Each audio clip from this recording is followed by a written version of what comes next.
Three, two. Boom. We are alive, ladies and gentlemen. Thank you for joining us today. We have another wonderful guest. We have Bozena Rezab. I hope I pronounced that correctly. How you doing, Bozena? Thank you. Thanks for having me. Yes, you did pronounce it correctly. There is an international version, and there's one for people who speak Czech, Yeah, which okay. I will not make you do. Yeah, that's probably the best choice. So let's just start off. Tell us who you are. You're the co-founder of Gamee, and give us a little bit about your background.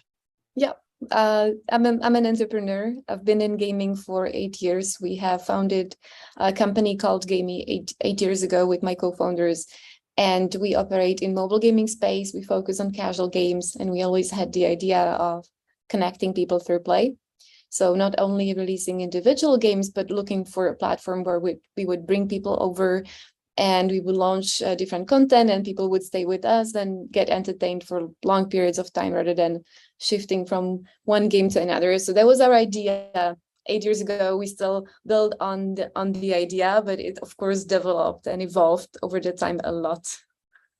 So maybe to give you a bit more of where we are, the company built a large gaming audience. We have 40 million registered players across our 100 games. And 2 years ago, we decided to take our gaming experience to another level. And we started looking into using blockchain technology, and we joined Animoca Brands as one of their subsidiaries, launched new products, and we basically took, as I said, like our gaming platform to another level, but we're still building with the same idea, connecting people through play. And we're using mobile devices because mobile device turns everybody into a gamer. Yeah, this is one of the areas that I'm fascinated about. My interest in the crypto sector has largely to do with sovereign ownership of whether it's an asset or identity. And I think that the gaming sector expedites that process. Now, you guys were early to the gaming. I've basically started playing video games again for the first time in 20 something plus years. So it's a big learning process for me. Okay, let's rewind a bit. Can you tell us a little bit about the free to play space and how it developed, and then what do you feel the positives blockchain bring to that sector? Mm-hmm. Yeah, absolutely. So there are, I would now speak about like all of the gaming category, but maybe looking into mobile gaming, right? Like you mentioned that you played games 20 years ago.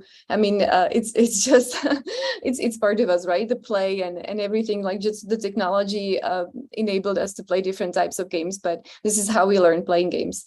And fast forward to the mobile gaming, it was really the smartphones and the store and App Store and Google Play that brought gaming to mass audience. And there was a technology that enabled the industry to grow fast and like really get bigger in size. That was the first phase. And the second phase was with social media, right? The distribution and the network effect and playing with friends. That was another huge milestone that made gaming even bigger and part of internet and culture. And it was not a niche entertainment anymore. It was like gaming is really with everybody. Now we're looking at 2.5 billion gamers on this planet.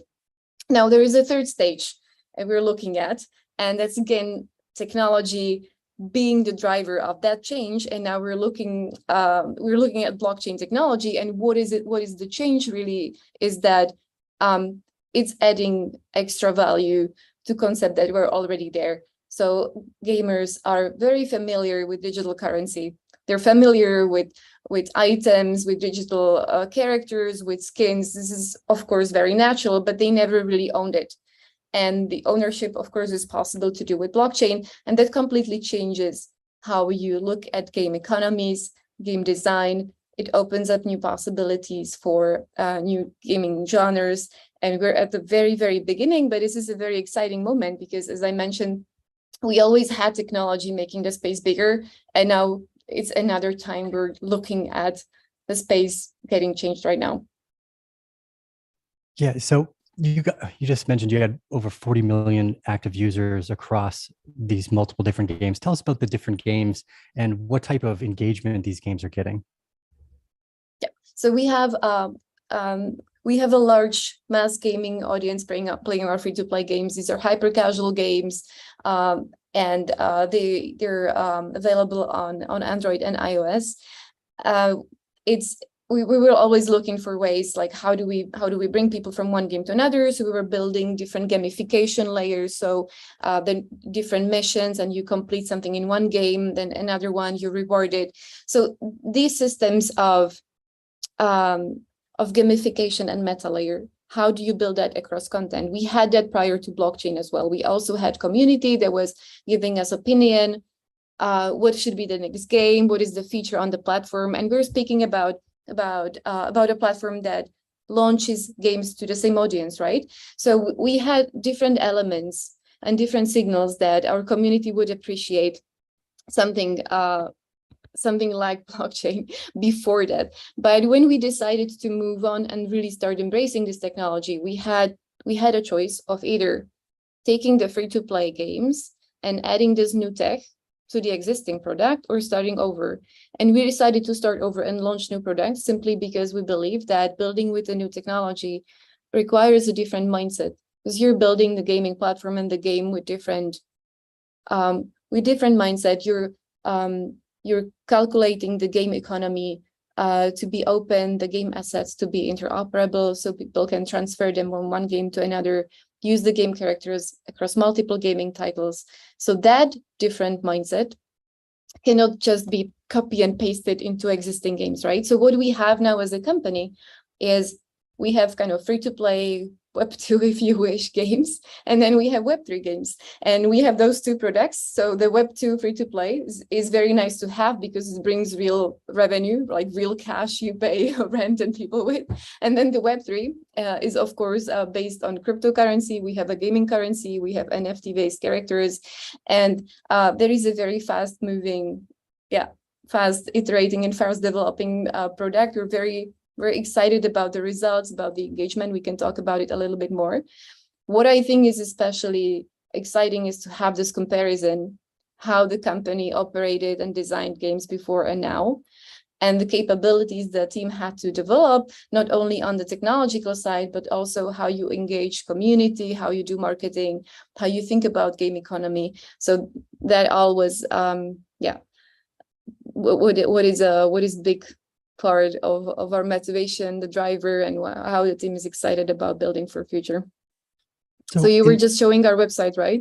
Yes, yeah. Trying to multitask here. So, one of the questions I'm interested in is also trying to, because you have such a large audience of people who were kind of pre-crypto natives, what's the feedback you've been getting from that community so far? Mm-hmm.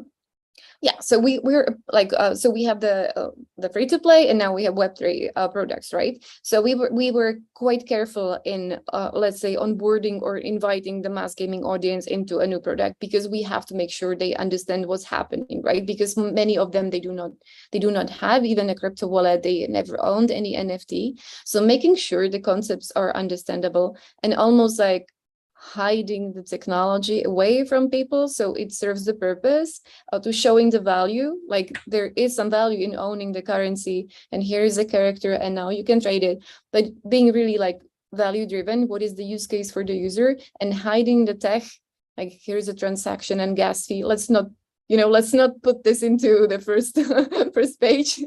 So we're trying to design Arc8 is our new Web3 gaming platform. We're trying to design it so that even people who have no prior crypto experience, they're able to easily open a wallet, start playing games, they get their first tokens, they can use it in games. And when they play enough and they show their skill enough, they are able to save enough for their first NFT character. And only then oftentimes they realize, oh, there is a wallet and there says something like I can withdraw, or maybe I can connect external wallet. And then they start discovering different elements. Okay, I can take these assets outside and possibly trade or swap for other tokens in other games.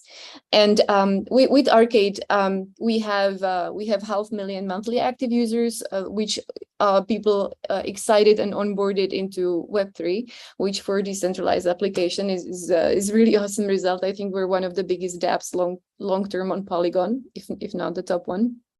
And we have activated almost 2 million new wallets. And Arc8 has 12 games right now live within the platform. And we're looking to to show in a good way interoperability of tokens and NFTs without making that sound too scary. So how we do it with Arc8 is you play different games and you can earn rewards, and you use gaming currency to enter different tournaments. And how we're working with different partners is we're taking their tokens, gaming tokens or different currencies, and we're having these tokens as prize pools in different games. Some of the games are prepared in collaboration with the partners, and in some cases we work with NFT collections so that we give access to exclusive tournaments or games to people who own some type of NFTs.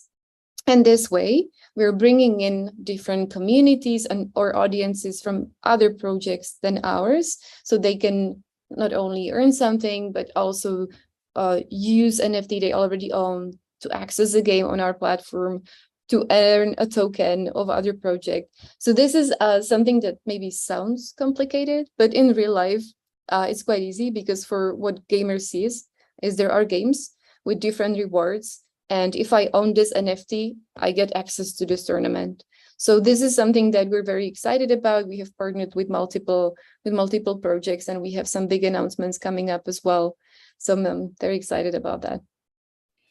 Yeah, as you mentioned, you've got some great numbers there. I'm really impressed by this sector. One of my questions, one of the things I'm kind of interested in is kind of the development of the identity of players, how much time they spend in games, are they collaborating? How mutable is this? Like, if someone signs up, do they have to sign up with their real name? I guess take me through the process Right. of signing up for Arc8 and playing our first games. Okay, so yeah, so depending how skilled or savvy a crypto user you are, if you have no prior experience, you probably use a social login and our custodial wallet, and that's all you need to know. And then you already play, right? And if you are already a savvy user, you probably have your own wallet. You already own some NFTs or tokens, so you connect your existing wallet and you see what you can do with that in Arc8. So there are two different entry points. And you asked about the gamer identity, right? Yes. Yes. So that's something that's of course very exciting topic. Like, is there a gaming identity, and will you be able to transfer that from one game to another? What we have seen works as a like a motivation, no matter if that's Web3 or Web2, is it motivates people to have some recognition. Yeah. So if like the recognition of skill, achievement, anything that the player can build over time as a progress and show to others is a big driving factor for engagement. And being able to share that with others, but also take it from one platform to another, that is a super interesting idea. I have not seen that done. That would be beyond, like, I have seen that done on the level of how does my avatar look like, or how what's my name, but being able to take the skill, accomplishments, some credibility from one to another, that's yet to be tackled. And I would be really excited to see and how that works, and if we can do something around that on our platform as well. So far, what we work with is that you're able to build up your identity and share with others, showcase with others. And we're looking, of course, to enable people to identify as their NFT in the wallet as well, which is something people care about. Yeah, this is I think there's this huge potential for the growth and development of identity. So which also leads me to the question of demographics. Where are the majority of the community base coming from? Is it third world countries? Is it first world countries? Or where's the largest community base? So if you have, it's always with games, if you have organic traffic, it's all over the place. And this is mostly with Arc8, we do have organic traffic. So it's really like many different countries. Some of the strongest regions would be Southeast Asia and North America, which is somehow interesting combination, but it's a fact. Yeah. And otherwise it's really widespread. So I would not say that there are users only from some countries. In terms of age, we do not collect that data. So it's very hard to say, as we do not really look for personal data, gender, anything like that, we can only estimate from how the community talks to us, what type of media they use, etc.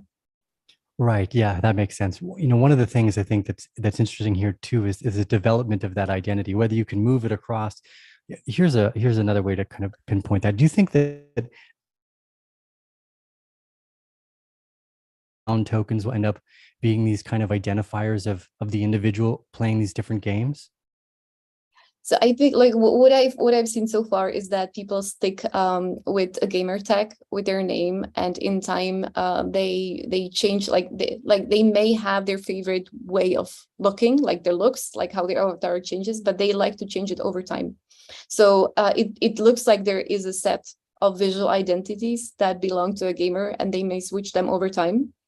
And some people, of course, prefer one, but we have seen multiple. And then there is a name that people stick to.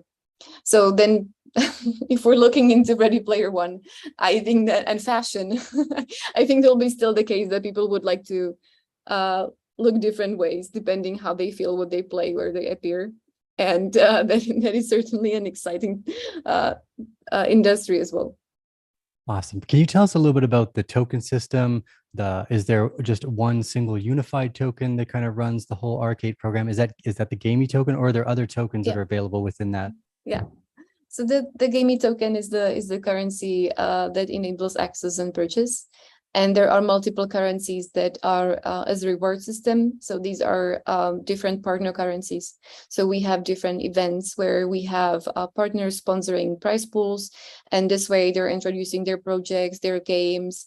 So the rewards are multiple different tokens. We have partnered with Crazy Defense Heroes, with the Sandbox, with Polygon, and with many other are coming up. It's like a really long list of partners that are interested in showcasing within Arc8. People love it because they get their hands on, like, the prize pool is attractive. They figure out, oh, there is this type of game and I can get their token, and with that I can try new games. So they look also at Arc8 as like a gamified discovery of new projects, new tokens. And the Gamee token is always like an access to get something, purchase, etc. Awesome. One of the other thoughts I have here too is, and because you guys are mobile first, how do you feel I was kind of blown away by M-Pesa. I'm not sure if you know what M-Pesa is, but it was digital minutes that ended up being a more reliable currency in parts of South Africa, or maybe it was CAR, Central Africa, because the data was a more reliable kind of store of value than their actual currency. How do you feel like, I kind of see that there might be an integration between, like, I could log into a regular a phone app and play games to earn mobile minutes. Are you guys, do you feel that there's the potential to have conversations with telecom companies in these different countries? And I think there's like the reward system of earning something definitely is a very strong incentive, and people respond to that. However, when you are a gaming company and your primary purpose is to build entertainment, you have to be very careful so that you don't overpower the entertainment with rewards, right? Because then you're attracting a little bit of a different crowd. And it's not about the content anymore. I believe that when there is a company that wants to attract large amount of people, if you pay people, they will come. But then they also, the moment when you stop paying, they will leave.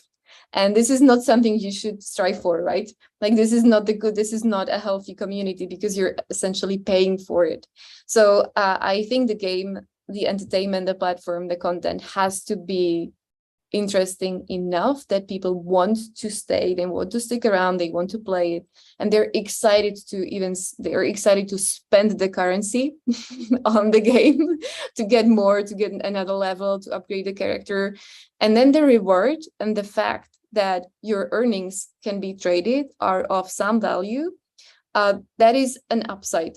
That is really positive, because in other free-to-play games, the idea is that the game is so exciting, is so sticky, that you take your credit card and you purchase something. But then the moment when you purchase something and you're no longer interested in that game, that's it, right? Like, there's no value. If you play really well, you get to the legendary level character, and that's it. Like, you get nothing back. So with blockchain, obviously, you have the possibility to swap the assets. And that is the extra layer.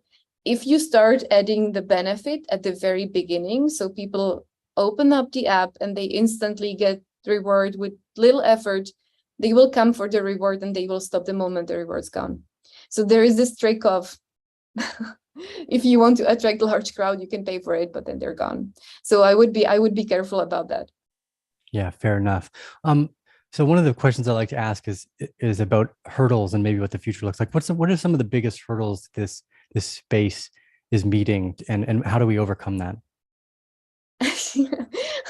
I think we still don't have enough. Okay, so we don't have enough of great content. So the way and the purpose of designing games, like why do you design and why do you even need blockchain in games?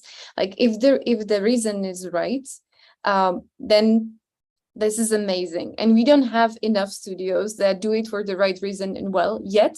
I know that there are many people working on great games. They have gaming experience from like previous or Web2 free to play, and they will be shipping their games in the next 6-12 months. And I'm really excited to see more and more.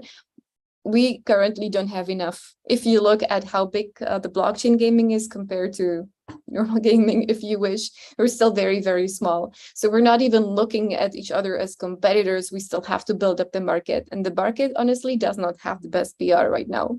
So it's many different reasons, million different opinions. Why is that? But we have to simply show gamers the value in a positive way, not only some speculative, maybe get rich fast or earn something. No, like the real value of like having assets on chain inside games. And this is the moment that will be like this is the change moment for gaming. So like back to your question, there is no blocker. We just need to deliver more great games and show the value, like how this is done. And we're learning honestly on the way, right? Because it's very early in the industry. So you have you have hypotheses, ideas, how to use this technology, and then it evolves really, really fast. So you're throwing away ideas and trying more and more until that works. So we're on this path, figuring out. Awesome. Great answer. So we were talking about kind of my disconnect from games. I bought a PlayStation at the beginning of some of this, and I thought I still had to buy discs, and people were like, well, you could just download. Anyways, the point of this is, what does the future look like? You know, because I'm new to gaming, my interest here is really for adoption and the potential for participants to grow with a brand. What do you think the future of this sector looks like? Mm-hmm. So I think one of the major things is how ownership that comes with all the rights of ownership changes mindset of people. It turns people into entrepreneurs. So knowing that I own something, it has value and it can be built upon, drives innovation in an amazing way. With every single individual, we have seen the change of mindset, even on such a small, like still small scale, right? Like we have some NFTs, like gaming currency, and we're not talking about industry-wide billions people. We're just talking about one company with gaming community seeing the change, how people care. If they own really something and they own it and they can see the value and they can make decision about it, they care. And they start thinking, what can I build with it? And that is a massive innovation and inspiration driver that will open up different industries, intersection between gaming, finance, education. It all meets together. So when you see different ideas, how people look into GameFi or how they use games for education or using crypto as an education in finance, that is the future. We're just seeing a little glimpse of that, and that is what makes me excited about the industry. Awesome. You know, we've ended up here because of our interest on fringe, kind of cutting edge ideas, which has led us into, you know, the niche of venture capital, obviously not financial advice. And I'm fairly convinced that there's a great argument that, well, so this is a kind of a two-part question. We'll lean into the legal side first, which is, how do you feel the legal conversation is going around things like NFTs actually being products of the game instead of securities. Yeah, does that make sense? Does that make sense? Yeah, as the same way as we're figuring out what the right fit in terms of use of tech in the product, or like it's an iterative process, right? I'm feeling that on the regulation and legal side, it's also an iterative process. Unfortunately, it goes a little bit slower than the development, which makes it risky building business in an environment that has some uncertainty, right? So for companies and for more money, more builders coming into that space, it would be beneficial to have some clear rules, some more certainty about, okay, this is fine, this is not. If you want to do this, do this. Unfortunately, this is still unclear and it keeps changing all the time. So the more mature the industry will be, the more clear it will be what the rules are, will be more easier to play within that field, right? So it would be unfortunate to have all NFTs as security, because essentially these are, like in the case how we use them, these are game assets, and we're giving people extra rights to be able to, build on the ownership, be creative. I would not like to see the regulation stop some creativity and innovation. I hope there are some very smart people that understand that, and hopefully they use the regulation for protection of people, which is obviously necessary and welcomed. Yeah, it's one of these weird ideas, the government's regulation is just so far behind. I remember back in the day, the government tried to ban 128-bit encryption because they're like, well, nobody needs to have that level of encryption. Those are clearly criminals, But, I guess part of it is here too, is aside from the calling it an investment, how does one invest in the Gaming and Arc8 app the best? Is that through the NFTs and the Gaming token? I think it's like the best way is just start playing and figure out what you like. To be able to play some more advanced type of experience, you need the Gaming token, you need the NFTs, you need the token to upgrade the NFTs. So the best way is really start playing and see how you like it. Of course, there are people who just buy the token and they don't really play much. But it's not that fun. So I would recommend really start from the gamer perspective. And even for people who want to understand the industry, it's just like following how we evolve the product, how we work with the tokenomics, how we work with the NFTs. It's just like a way maybe to observe us.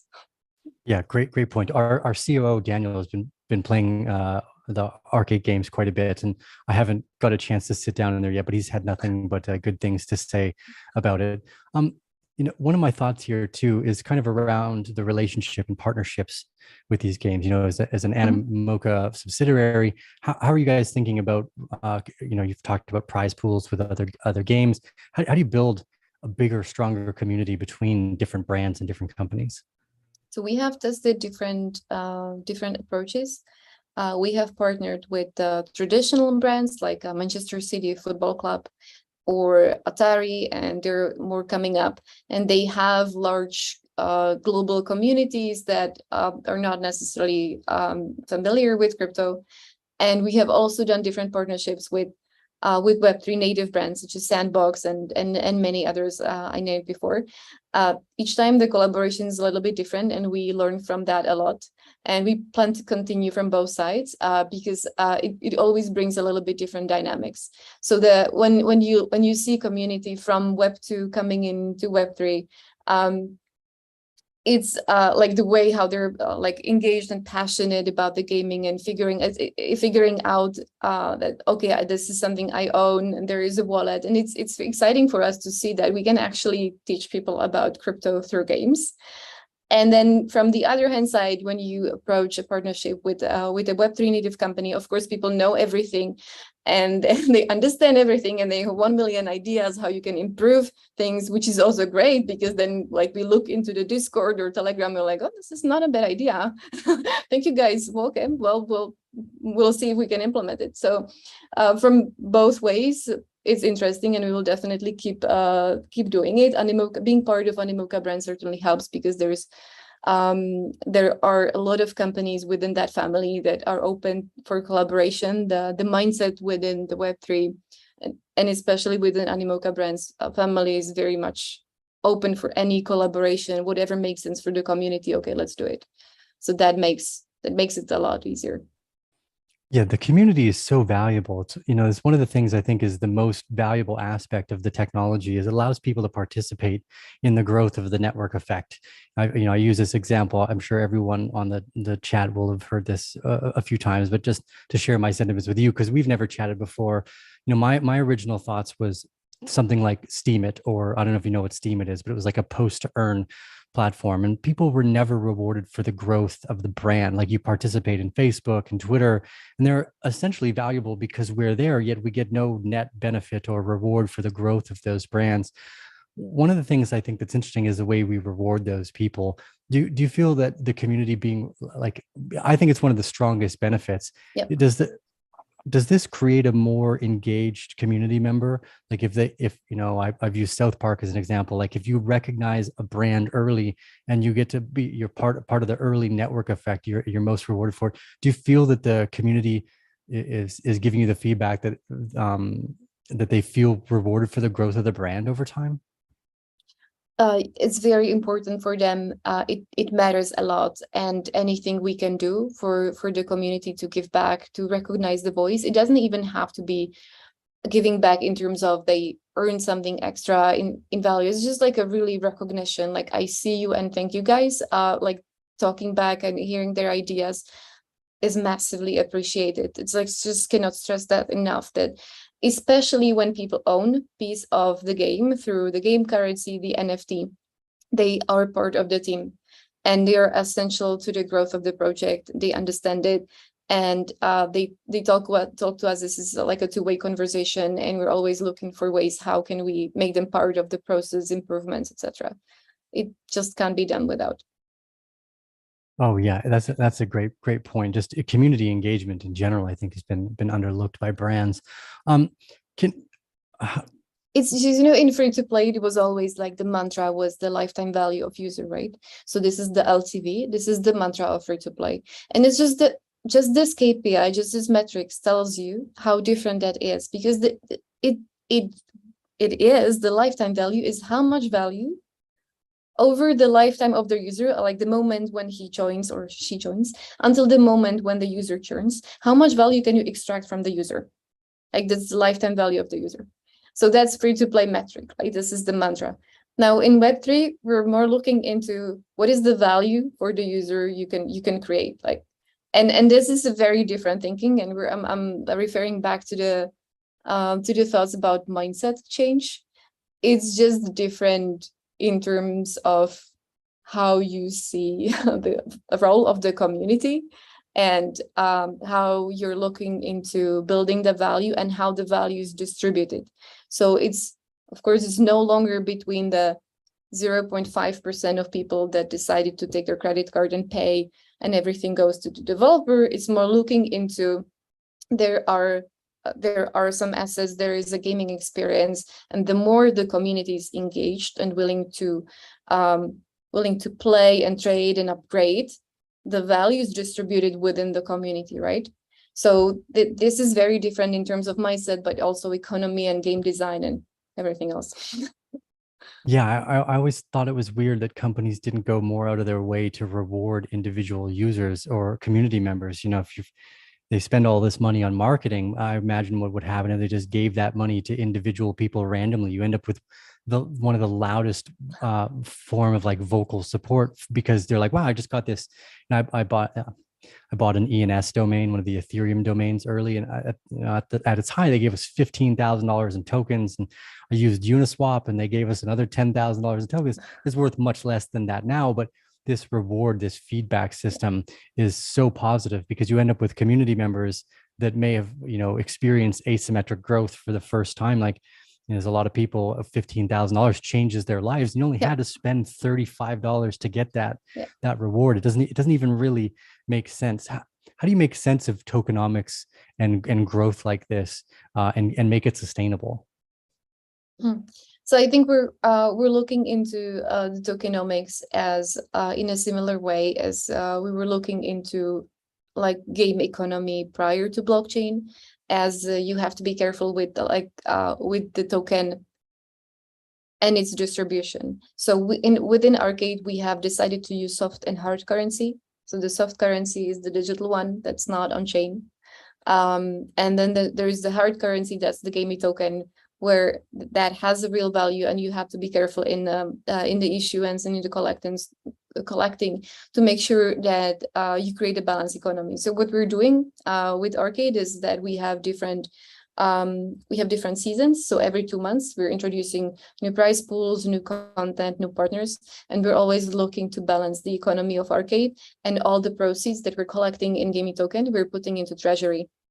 And the treasury is a wallet that collects all the revenue that's coming through Arc8 from the community, and it's building up a foundation for future decision making of the community. So this way, we're building up value for future, and over time looking to make the economy balance. So we don't, like, we're very careful about not sending the token all over the place, because that is definitely similar to what I described before. If you're paying people with calm, but the moment you stop paying, they may leave. So they have to stay for different reasons. They have to enjoy the gaming experience.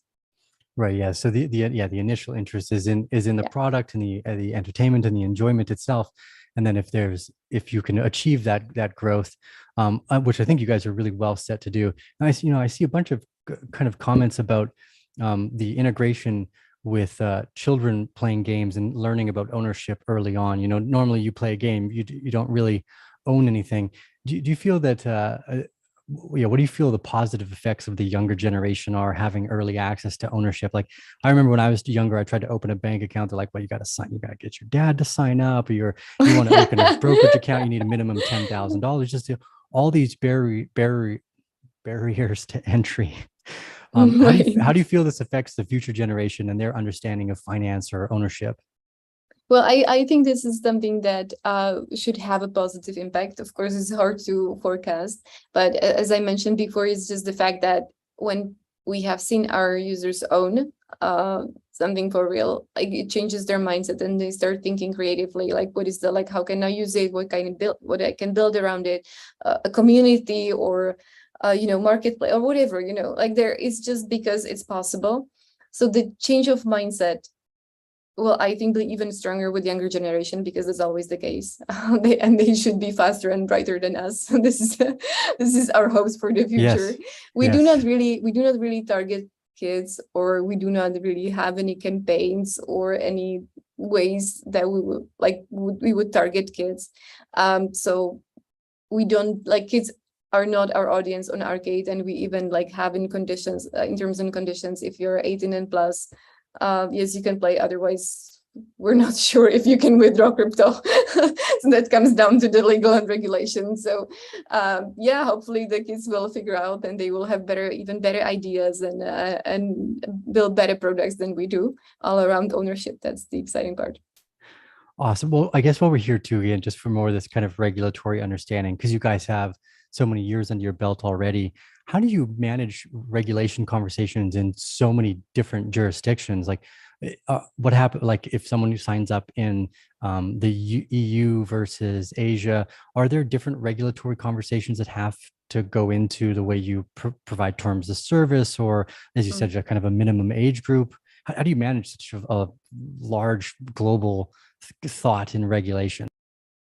Yeah, so there are some basics that I think are true across the markets. Like, if you protect children and minors, so you build a service 18 plus, you use KYC. These are like the minimums, KYC for people that want to withdraw.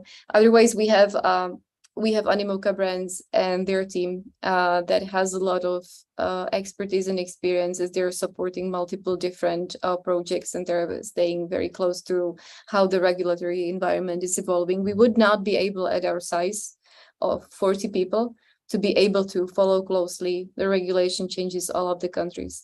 So we follow what are the obvious basics, plus what Apple and Google require for the apps to be distributed on App Store and Google Play, because they also are one of the gateways for the users. So this in combination, hopefully for now, and we'll see how everything changes.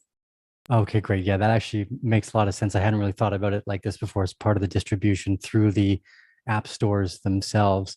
You know, Yeah, what yeah, yeah. one of my favorite questions that I like to ask is what one thing are you dead set on that almost everyone else disagrees with you about? what, what did I say that almost everybody disagrees would be? You mean within the company?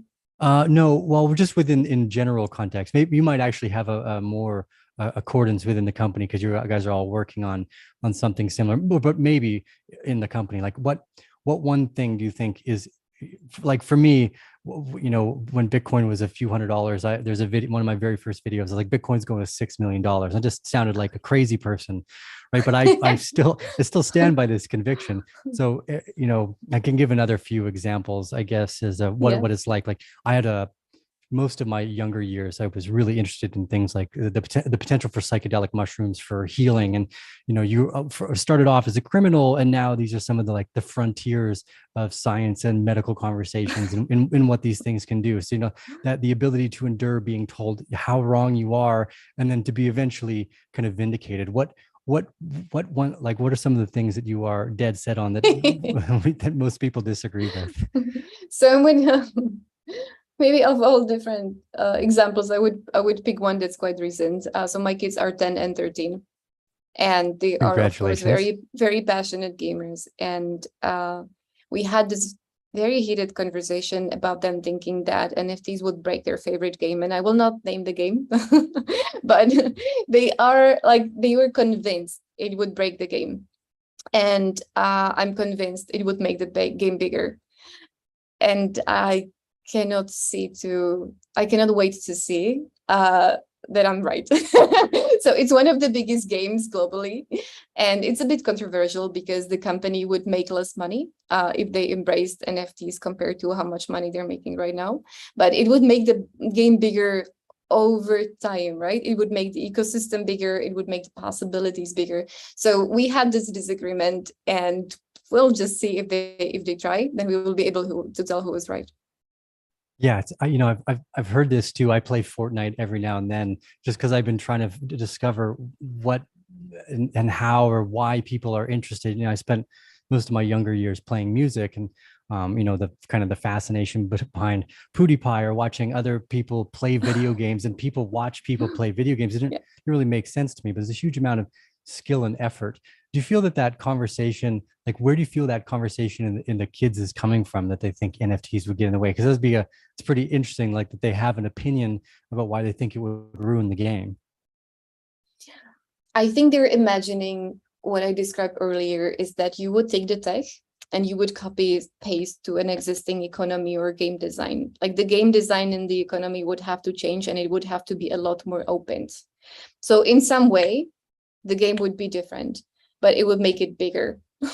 So Yeah. Okay. So this was another part of the question too. Was you said that you think it would reduce the revenues of the company for? I thought I felt that secondary for sales might actually for be a yeah, larger.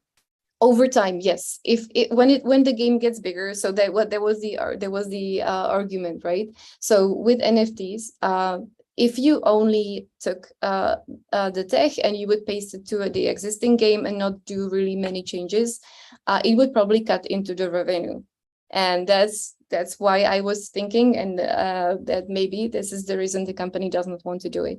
But if they did it the right way, to use the technology and change some of the elements around the game to make it open and to let people create and embrace the ownership and take it to another level, it would take away some of the control over the game, and maybe in a short period of time less revenue but more money and more revenue and a bigger game over time. It would turn that into an open world rather than a closed and controlled game. So that is not a simple like agree disagree thing, but we had this heated argument with my kids, and I thought that was really interesting, and I would love to see that roll out. Yeah, Yeah. how their mind change shifts, and then also from the company standpoints too. You know, in the tech world, you have so many examples. Like Kodak, where the R&D team is creating the future of cameras, and it just goes right over their head because they're too siloed into their current business model, thinking that it would disrupt it.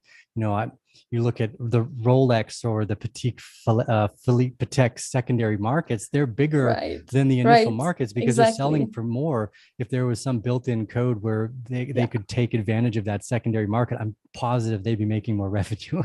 So I think it's about control, really, and it's about the fear of losing control. And if something works really well, I understand the businesses and shareholders, they might be careful about not to lose what's working, right? Like if something's work, why would you break it? Yes. But that's what we want to do.